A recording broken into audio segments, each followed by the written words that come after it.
कि मुखिया की किसी हादसे में अगर अकाल मृत्यु हो जाए और मुखिया की विधवा पत्नी भी अगर लंबी बीमारी के चलते काल के मुंह में समा जाए तो फिर उनके बच्चों की हालत कितनी दयनीय हो सकती है, इसकी तो कल्पना भी नहीं की जा सकती है।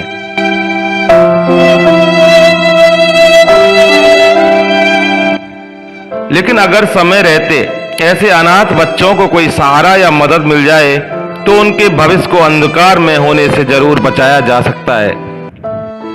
जी हां, यहां हम बात कर रहे हैं जोधपुर जिले के रतकुड़िया गांव के सड़क हादसे में काल का ग्रास बने ओम प्रकाश मेघवाल के अनाथ, बेबस, लाचार और मजबूर बच्चों की, जिनके सर से मां और बाप का साया छिन जाने के बाद इस कोरोना काल के महासंकट में कैसे ये मासूम दर दर की ठोकरें खाने को मजबूर हो चुके हैं।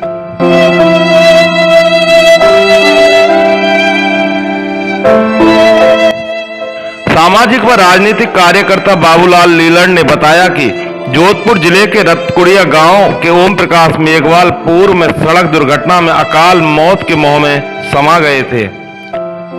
ऐसे में विधवा पत्नी कमठा नरेगा में मजदूरी करके जैसे तैसे परिवार का गुजारा चलाती थी, लेकिन कोरोना काल में सांस की लंबी बीमारी से परिवार में एकमात्र कमाऊ की भी मृत्यु होने से 4 अबोध बच्चे अनाथ व बेघर हो गए।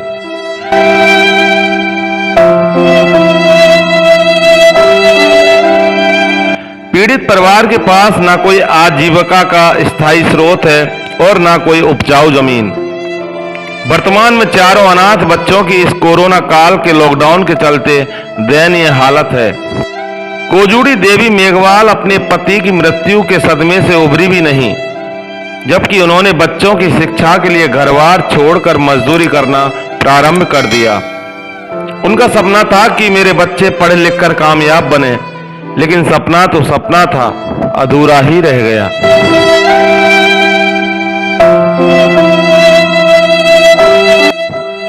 माँ बाप दोनों के इस दुनिया से चले जाने के बाद घर की पूरी जिम्मेदारी बड़े बेटे पर आ पड़ी। उसे घर पर रहकर भाई बहनों का लालन पालन की चिंता सता रही है।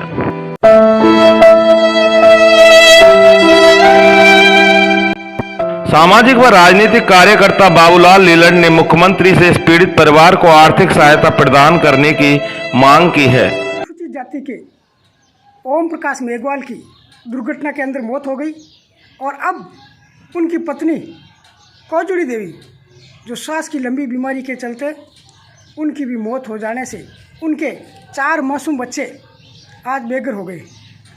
उन मासूम बच्चों की हालात अति दयनीय है। मैं राज्य के मुख्यमंत्री माननीय अशोक जी गहलोत साहब से अपील करता हूँ और निवेदन करता हूँ कि इस पीड़ित परिवार को आर्थिक सहायता दी जाए एवं इस पीड़ित परिवार के बच्चों को शिक्षा की पूर्ण व्यवस्था की जाए।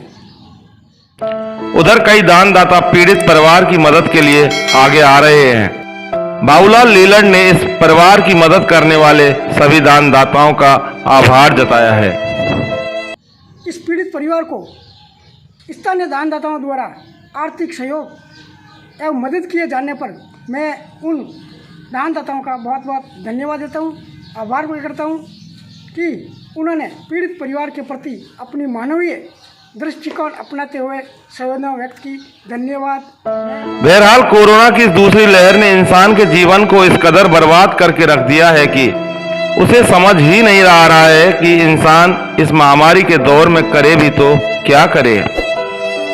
लेकिन इतना तो तय है कि सामाजिक व राजनीतिक कार्यकर्ता बाबूलाल लीलड़ और इन मासूम अनाथ बच्चों की मदद को आगे आ रहे दानदाताओं की मदद से इन बेबस और मजबूर बच्चों का भविष्य सुरक्षित हो सकेगा।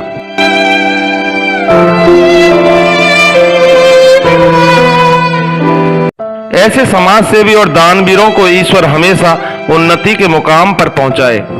हम तो ईश्वर से यही दुआ करते हैं। इन्वेस्टिगेशन मीडिया के लिए जितेंद्र शर्मा की रिपोर्ट।